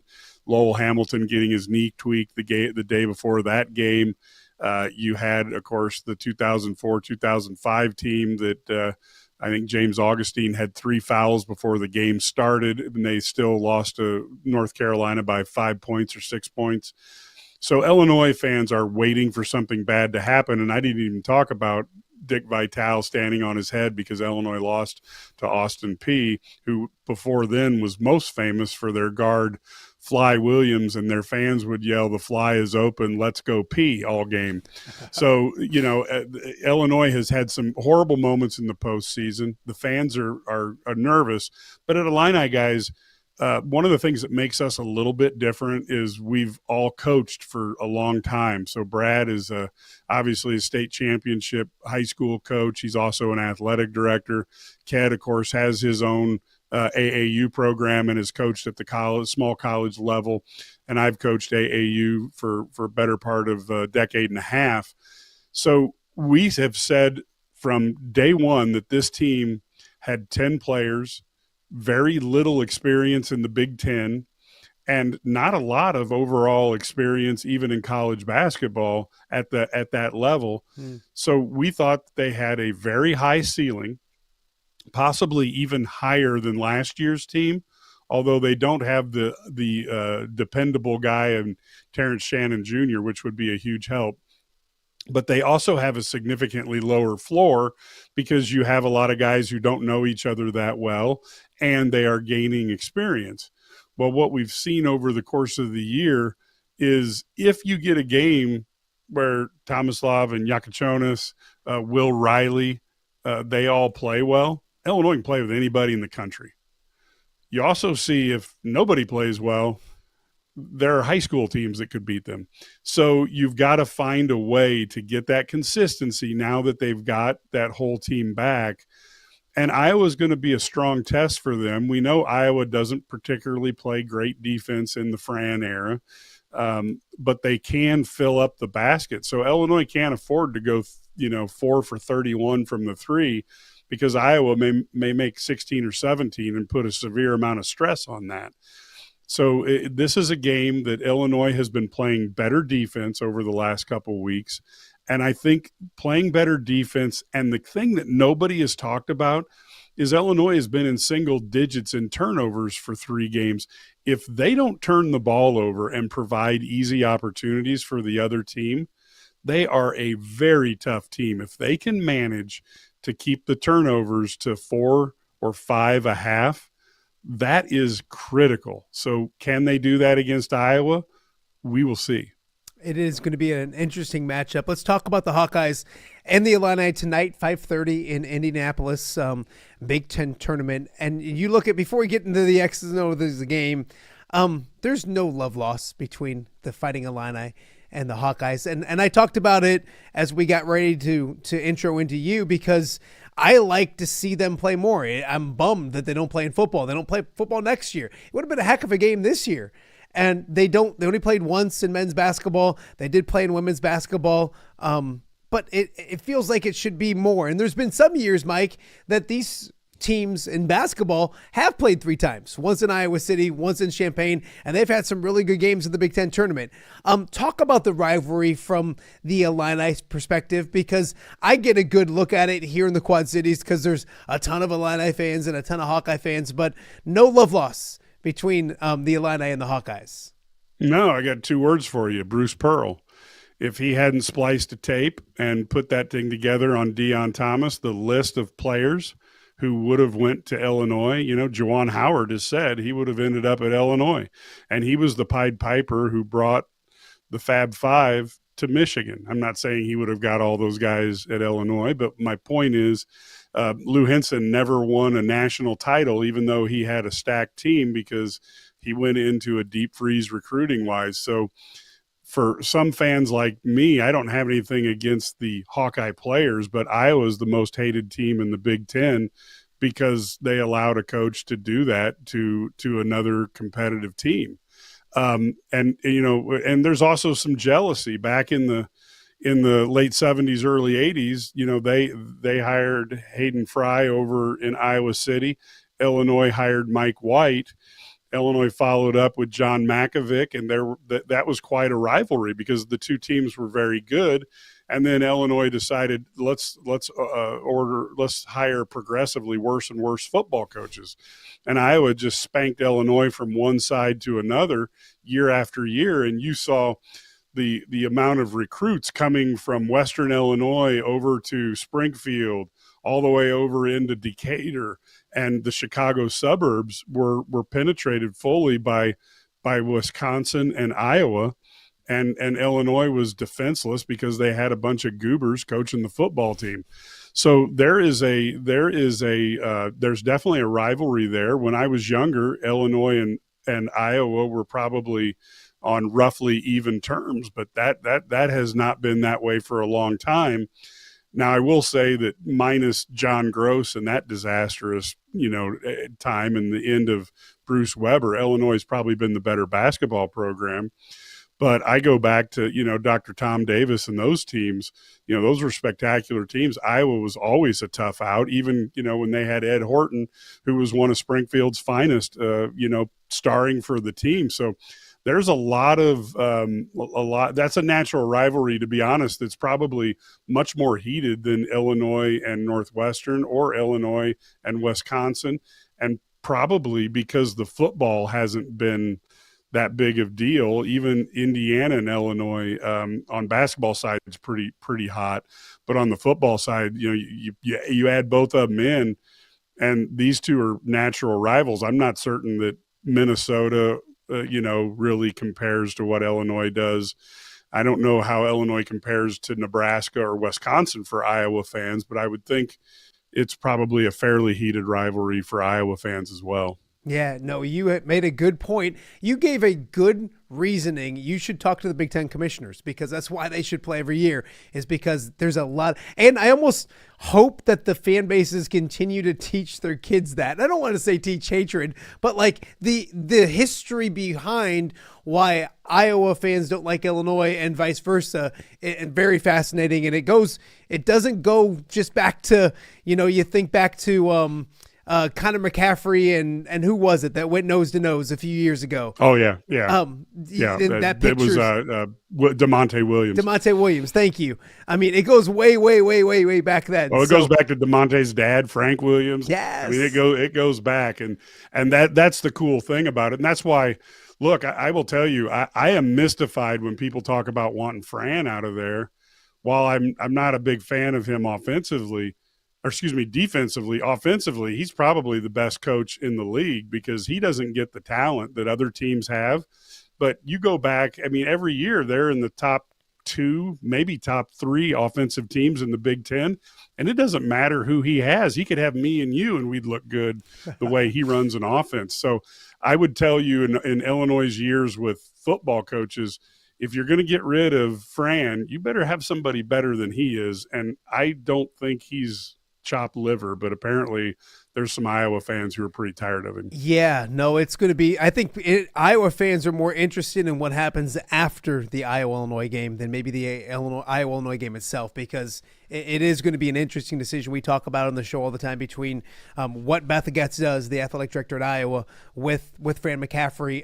I think the big thing, Mike, that you might not know on that side, but it is a big business. That's what it's become. And I think attendance. If you look at, absolutely. If you look at, Fran's resume as a coach, this is a mulligan year. You have enough equity built up. You finished in the top half of the Big Ten, like 11 out of 12 years at a Big Ten tournament title recently. Yes, the big bugaboo is they have not made the Sweet 16. Do you know Iowa hasn't been in the Sweet 16 since 1999?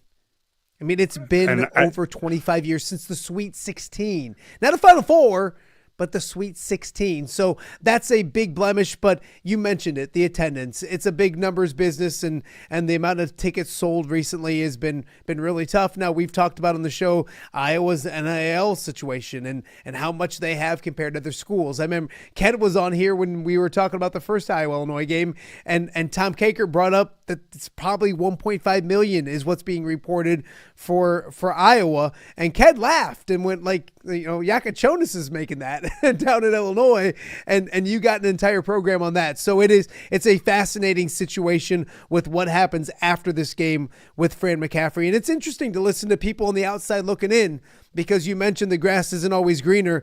There was a Dr. Tom Davis that you talked about that won a lot of basketball games, and everybody wanted the new fancy shiny guy named Steve Alford, and it started going like that. Yep. And then they got rid of Steve, and it went to Todd Licklider, and it got really, really bad. So it can get bad quickly. I always tell people that complain about Kirk Ferentz, boy, there's programs that would love to be Iowa, and now Illinois is getting close to that.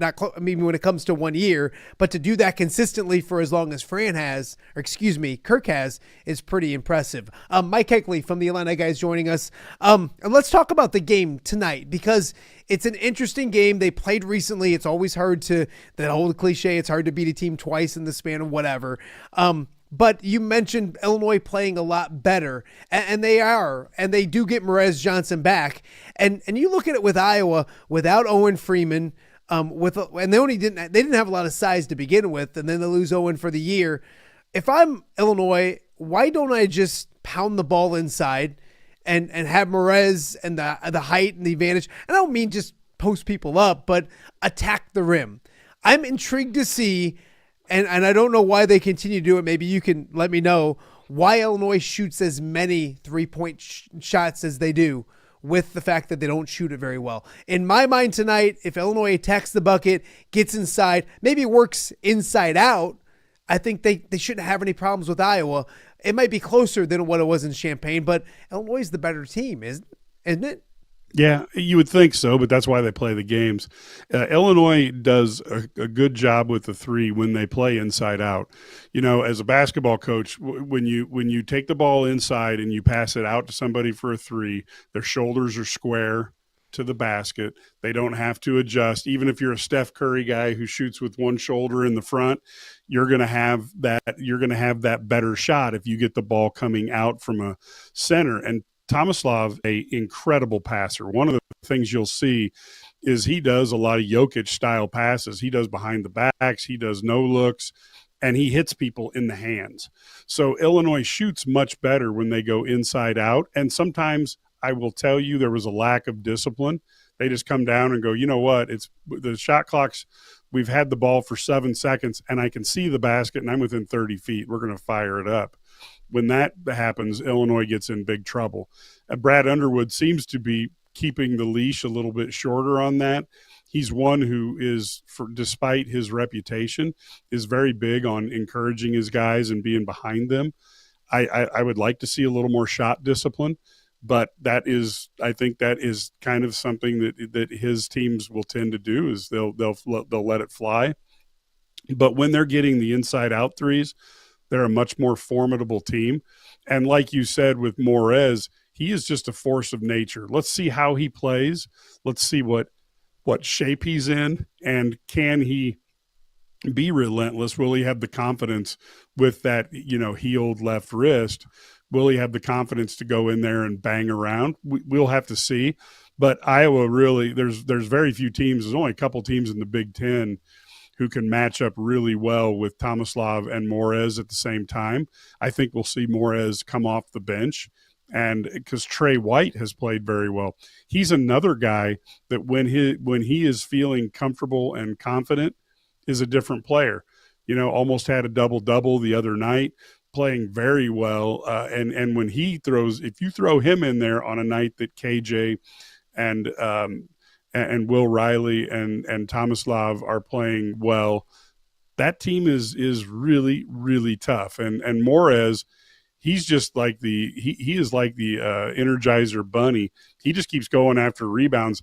It's almost, I'm not saying talent-wise or anything else, but it's very similar to what Moses Malone used to do back in the NBA. He'd just keep getting boards, and you're like, well, there's another possession for the Rockets or the Sixers.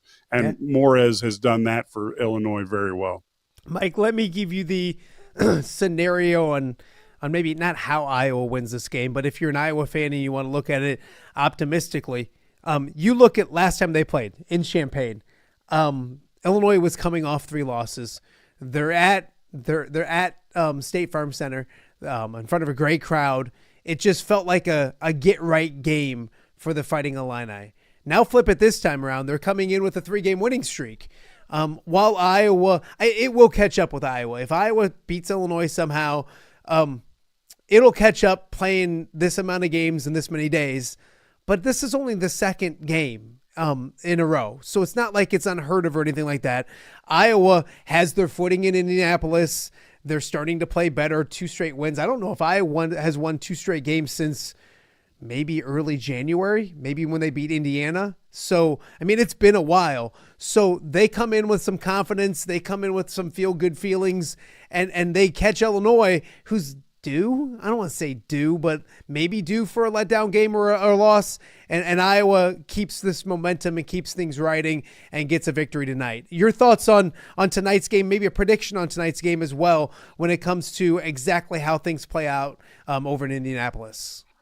Yeah, I think it'll be closer than people think. I think Illinois comes out by maybe 6 or 8. I just think Iowa has a chance to get hot. I think the interesting thing is I thought Brock got really loose with the ball at the start of the second half, and I thought that might cause them some problems. But Ohio State's a weird team. They're a lot better than this is with multiple years in a row that they have a lot more talent than they have W's. Yeah, and I'm not certain if Diebler's the right choice. But we'll find out. But I think Illinois will be able to pull away from Iowa towards the end.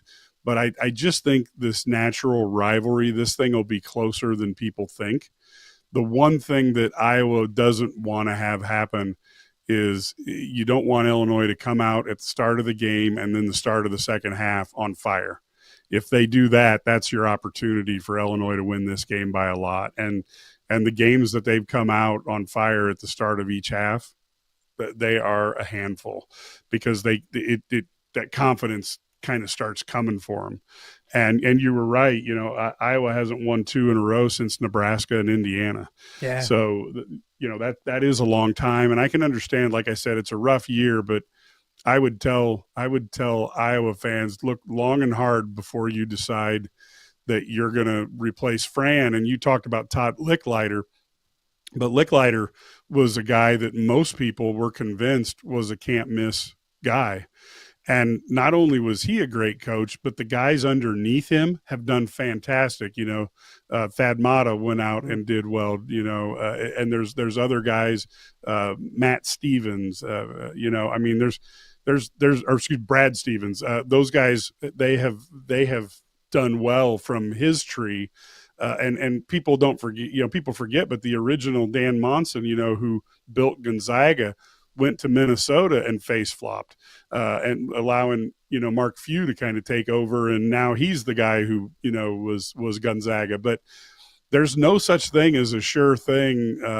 When you call up a coach, you know, they can be the next Tom Izzo, you know, sometimes, or Bill Self, but that's pretty rare. So I look at this as an interesting game, and I don't discount the ability of the Hawkeyes to come up against a rival and put a beating. You know, I'm not saying they're going to blow Illinois out, but I could see them, you know, down the stretch getting a little bit of the lead, and then when they go to the free throw line, just making it hell for Illinois too. This is a team Illinois does not want to be too close to in the last 5 minutes. You're exactly right, I think, and we'll wrap things up because I know you got plenty to do, but you look at if you're Illinois, you want to get out to a lead, kind of do what you did in Champaign. And you look at Champaign, those first 4 minutes against Iowa of the first half, and then again the first 4 minutes in the second half were absolutely huge. If Iowa can keep this thing and hang around, they might have a chance. And I do think they have a chance to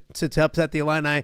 I won't take them. I'll have, you know, the line is 9.5. I think that's too big. I don't see Illinois winning by double figures. I'm kind of in the same ballpark where maybe a 5 to 7 point victory for Illinois, but it should be a lot of fun. I love the rivalry here in the Quad Cities, especially. It gives people something to talk to or talk about, and that's kind of fun. So, Mike, tell people before you go the website, the X handle, all those kind of things that people up here in the Quad Cities, and we mentioned Ked several times.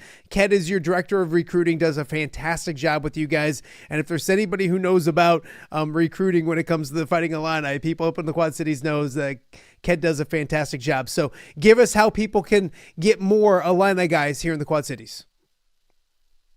Yeah, tune in to WFXN.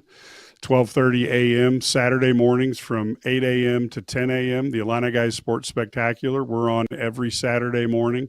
So you will be able to get your Illini fix and your Big Ten fix as we will go through all things college sports. We even hit a couple of the pro sports just to have fun with it.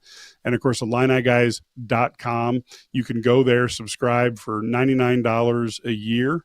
That's 27 cents a day, so way less than a Starbucks addiction. And you can get all of your Illini information and those message boards where you can, you know, it's not just a passive, I read what somebody says, but it's interactive where you're going back and forth with Ked or Brad or myself. And that's a lot of fun. We also have a channel, IlliniGuys.com, on YouTube. If you need to see our faces, which Lord knows why you would want to do that, but you can do that as well. And, of course, our podcast, Eye on the Illini, and Illini Guys Sports Spectacular and My Heat Checks and Hail Marys are on all the big podcast distributors. And one final thing is during the Iowa-Illinois game, during each of the games, Ked and I go on live on Illini Guys on X and on our YouTube page. And we will do a halftime show and we will talk about it. And we also have ex-Illini who drop in occasionally as well. That's one of the things about being an Illini guy is we're fortunate enough with Ked and Brad to know generations of Illini players. So we've had guys like Marcus Griffin on who will talk about, what he's seeing, and we'll get other ex-Illini, which makes it really cool. And then 20 minutes after the game's over, we will go live again and talk about the game, and we'll let Sturdy get out of the locker room and come and give us his opinions. And it's always fun to do that. And sometimes it's amazing, but we get way more people after an Illini loss than we do after an Illini win. No, it's everyone likes, you know what? That's what I say about a coaching search possibly in Iowa City. For this kind of stuff, it's good when your teams are doing really, really good. And sometimes it's good when your teams are doing really, really bad. So Mike, I appreciate it. Best of luck with everything. You're super busy. I can't fathom how you get everything done, but go check their stuff out. Great stuff. And we're going to do this again soon. I know you're busy, but I'm going to make you do this again in the near future as well. So I appreciate you. Well, we got to do our WWE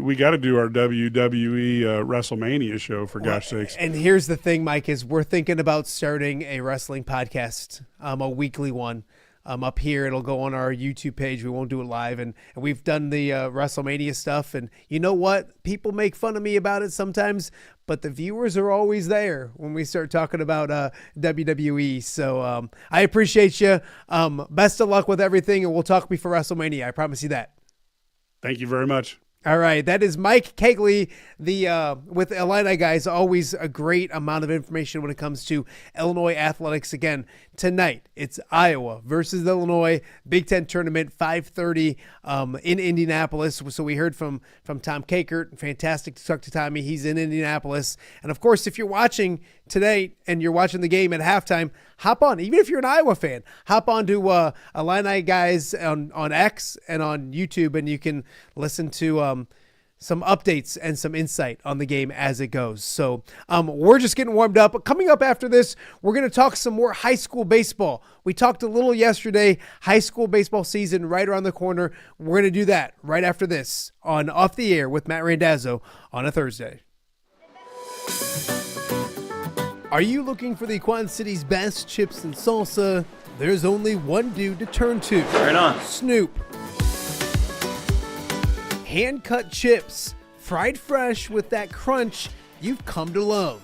And the most addicting salsa with delicious fresh ingredients each and every time. Pick up your chips and salsa, queso, enchiladas, and much more at the Stern Center in Rock Island. To place your order, simply call the man himself. It's Snoop at 309-314-8197 and find out for yourself what the rest of the Quad Cities already loves. Welcome back to Off the Air on a Thursday here in the Quad Cities. Of course, a lot of March Madness on today's show. Iowa versus Illinois tonight in the Big Ten tournament. But as we mentioned yesterday, and if you look outside, it's easy to tell that baseball season is officially here. The Western Big Six kicking things off last night with their first annual Western Big Six Coaches Banquet for baseball coaches. And joining me now, two better looking coaches than yesterday. You know, I suffered through Jake Scudder and Thomas Smith yesterday. Today, Moline's Craig Schimmel and United Township's Bryce Lucan joining me now. And guys, I wanted to get your thoughts as well because we kind of talked about it yesterday. Hope people get out to it. Coach Schimmel, I'll talk with you. Obviously, you look at some video. I watched my brother from another mother, Corey Kuffler, last night on WQAD, and it looked like it was a great turnout. Talk about last night, the turnout, and what it was like for the inaugural banquet for you guys. Yeah, it was a great event. The Friends at Douglas Park put on a good event. Long time coming, I think. I know basketball and football have done it for many, many years, and I think it's about time that they put something on like this. I know Kevin Corrigan reached out to me 3 or 4 months ago and just kind of wanted to know what my ideas about it. I thought if it would work, and I certainly thought it would. I know that the community, Quad City area supports baseball. I've always thought that, as much as people think it's a basketball and a football community, I think there's just as many people who go out and enjoy watching high school baseball as well. So it was a great turnout, great event, and hopefully they're able to continue doing it moving forward. Absolutely. Coach Lucan, it's about time is when I heard about it. I think Bill Healy told me, the first person who told me, and I said, it's about time. Great idea. Talk about last night, and I've emceed a lot of the other banquets, and there's always jabs being thrown back and forth. How was last night? How much did you enjoy it? And did anyone get a little, frisky and trade a few barbs? Or were you guys nice the first time out? Yeah, we enjoyed it for sure. It was the first time, obviously. I think the jabs, I think people were a little scared to throw jabs with it being the first time, especially myself included, with only being a head coach for 1 year. But I think just talking with all the people that were there, I think they all enjoyed it. So I think it went pretty well. Yeah, and a lot to celebrate, Coach Schimmel, because you mentioned baseball here in the Quad Cities, but just the Western Big Six Conference in general. There are so many historic programs, successful programs. It's a lot to celebrate what's coming up this season, but it was also a great celebration of what Western Big Six baseball is, isn't it? Yeah, and I mentioned that last night. I feel blessed, and I don't take it for granted one bit being able to coach in this league. We've had many, many great players and great coaches in the history of the Western Big Six. I mentioned, Derek Lindauer and Gary Bender, Coach Brewington down in Galesburg, even going way back. I even kind of made fun of Johnny Marks last night, but Jim Murphy way back then, and they said Allman's their 75th team that they've had this upcoming season, and I mentioned something about John Marks being an all-conference player on that team. So, but the league, the history in the league and the tradition, I think it's one of the best, in the state, and it's I really feel honored to be a part of it. Johnny just didn't play back then. He invented the game. Did you know that? He invented baseball. That's how, it's just crazy how that all works. Coach Lukin, you are the new guy, quote unquote, last year. Obviously not now, Geneseo with a new baseball coach this year, but the new guy came into the league and won the league. What's part two? How do you do an encore from what you did last year? Yeah, I think we're trying to figure that out. I think it's really hard to see what kind of team you have when we're in the gyms all the time. But this last week, it's been some really good weather, so we've been able to get outside. So I guess we'll see here this next week. We have Washington. We're opening up with Washington on the 17th, and then we go down to the Metro East Classic. So we're going to see what team we have here in next week here. Absolutely. Coach Schimmel, you look at this conference, and I always tell people to handicap it. When I would talk at the banquets, I'd interview some coaches and handicap the league. And obviously, you have to do the coach speak and stuff like that. But when you look at this league as a whole, maybe a little bit of a younger league, because I know a lot of the marquee names from last year graduated. But what do you see when you look at this league and the teams that are in it? And you just know, looking at the names, you have expectations that this team's going to be well coached and good. This team's going to be well coached and good. Handicap this league for me as we get ready to start. Well, I'm just going to start. You win the league one time, you should be able to win it 2 in a row. It shouldn't be that hard for UT to win it again. So Bryce shouldn't have any pressure on him to go back to back on it. But I think if you look at the league this year, it's probably going to be. I'm going to say the bottom 4 teams are probably going to be way more competitive than I thought. Than what some of the games were last year. Not that they were not competitive, but I think that they've improved drastically. They played some younger kids last year. So I think, day in and day out, you're going to have to bring your A game, regardless of who you're playing. So I think top to bottom, I think this league should be very, very competitive, this season. Coach Lukin, what did you find out about yourself in your first year as the head coach? What was the biggest eye-opening thing, and maybe what do you know now that you maybe didn't know last year at this time getting into it? Yeah, I think the biggest eye-opening is just kind of how hard it is to win. My first win actually was like a 12-8 ball game, so very stressful as a head coach. We'd go up, put 3 runs up, they'd go up, put 5 runs. So I feel like I aged a lot during that first game that we won. So, but yeah, it's every day it's a struggle. So, that's some good lessons learned that first year. Absolutely. Coach Schimmel, you've done this a year or two. I don't want to age you, but Moline baseball has that reputation, a great reputation, one that was well-deserved and well-built. What do you see from your team this year? What do you expect from Moline baseball this year? Well, I hope that we're improved from last year. I mentioned last night, last year was the first season that we didn't win 20 games for the past 30 years. So we went 30 straight years winning 20 or more games. So I'm really curious to see how our guys respond to it. They've been challenged about it. They know, we've thrown that fact out to them, and, I'm curious to see the competitiveness and how they respond to that challenge. And, hopefully we can that's always going to be our goal is to try to win 20 games. And I feel if you can get to that number, then when it gets to the postseason time, you got a chance to, potentially do something. So I'm just curious to see how these guys respond to it and come out and compete. Coach Lukin, you mentioned getting outside already. How nice is it to do that? And knowing, because I covered this stuff. And one of the worst, I love baseball. I got kids that all four of my boys play a ton of it. But one of the worst things I had to deal with was like a March or early April baseball game where I had to go outside in like 30-degree weather in the wind. And I know it'll probably come back. I'm not saying it's nice yet. But to get outside this early, talk about the advantage it's been to get you guys outside and get acclimated to playing baseball right now. Yeah, I mean, I think it's really hard to get excited to practice in a gym, especially to try to incorporate everybody. I mean, we practice on gym floor, so it's hard to incorporate outfielders with infielders, and there's only so many outfield drills you can do inside of a gym. So I think getting outside and outfielders finally seeing fly balls and our hitters being able to hit on the field and fielders actually taking ground balls off dirt instead of getting the perfect hop on a gym floor. I think all that is a big prep for our first game. So it was good to get a whole week out there before we get out there for our first games.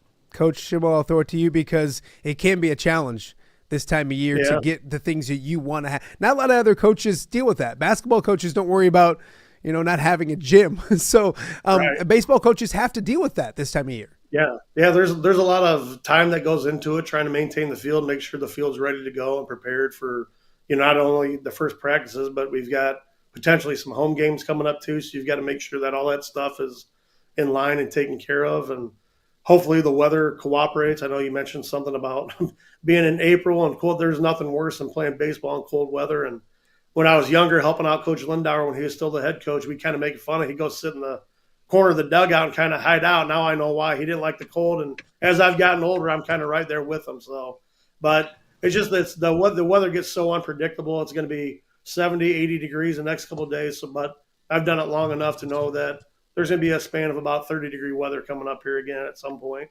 Moline's Craig Schimmel and UT's Bryce Lukin joining us on Off the Air on a Thursday. A few more for you boys before I let you actually go back and do your real jobs. My real job is to hang out talking sports in my loft. It's weird, but Coach Lukin, you're wearing the UT stuff. I know.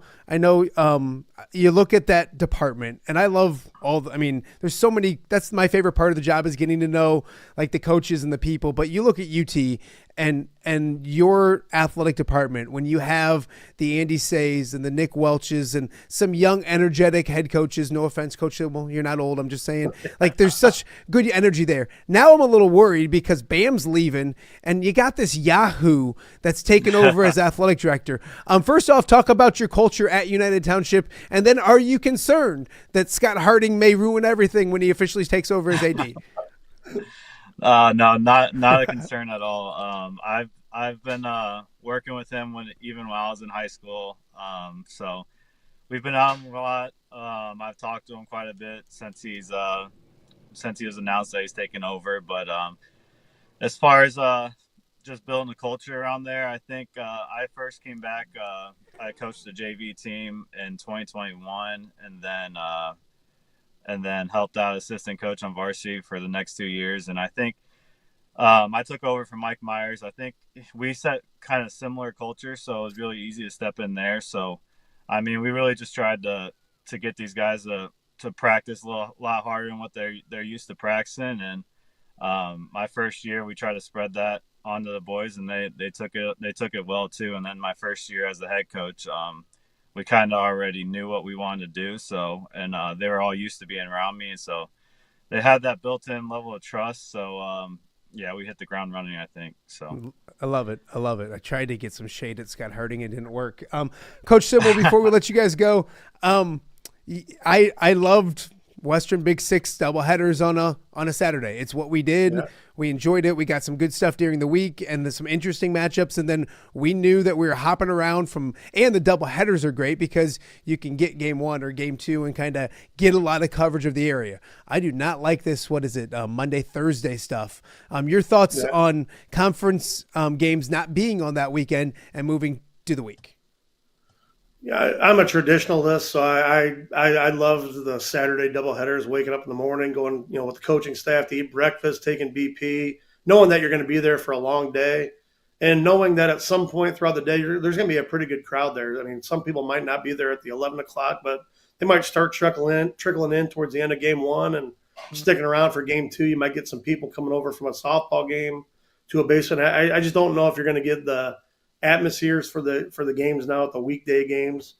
People may be struggling to get off work or not getting off work in time, or getting off work and wanting to go home and go, just take the rest of their evening for themselves or their family. So, I certainly I'm open to giving it a shot, but if I had my choice, I'd go back to the tradition. I like I said, I just love them Saturday doubleheaders. I just think it was a great atmosphere for the kids to play in.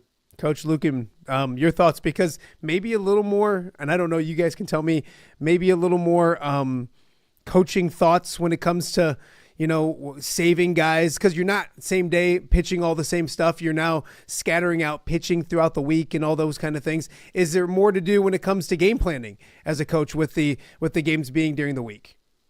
Yeah, I think actually with last year, I try to plan out stuff, but you never really know with the weather we get. But it is going to be new, so we're going to have to figure it out. So we do have a plan set in place on what we want to do.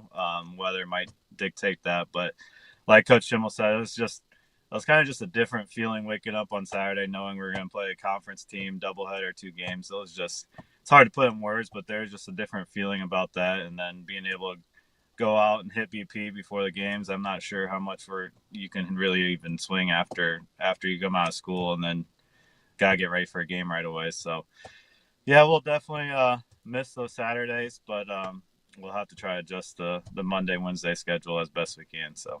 Absolutely. Rolling with the punches. I appreciate this, guys. Really excited about what happened last night. It was well overdue. The Western Big Six Coaches Banquet, a big success. Huge thanks and credit goes to Friends of Douglas Park. You mentioned Kevin Corrigan. A lot of people had a hand in putting that together. Congratulations to you guys. Hopefully it is the inaugural. There will be year 2. There was a lot of success. Best of luck for both of you guys on the field this season, and we'll talk to you both real soon. I appreciate you having us on. All right. Yep, that is Moline head coach Craig Schimmel and United Township head coach Bryce Lucan. I'm talking some baseball. I know a lot of March Madness going on right now, and rightfully so, but baseball season will be starting next week in Illinois for these guys. So we wish everyone in the Western Big Six a ton of luck, and nice to kind of get a feel for these teams as we get ready for the season. Well, we got more to get to. You're watching Off the Air on a Thursday. We'll be right back. When it comes to quality, convenient pizza, Godfather's Pizza in Silvis has you covered. Featuring a beautiful dine-in area, delivery, and a carry-out window. Godfather's Pizza is that pizza you grew up with, not a convenience store. You see, at Godfather's Pizza, the dough is made fresh daily. That mozzarella cheese is shredded fresh and never frozen. And those toppings are abundantly piled high each and every time. Locally owned and operated since 2010, Godfather's is a huge supporter of local athletes right here in the Quad Cities. So come on by and check them out at 1211 Avenue of the Cities in Silvis. Order online at godfathers.com and reunite with that same delicious pizza you grew up with.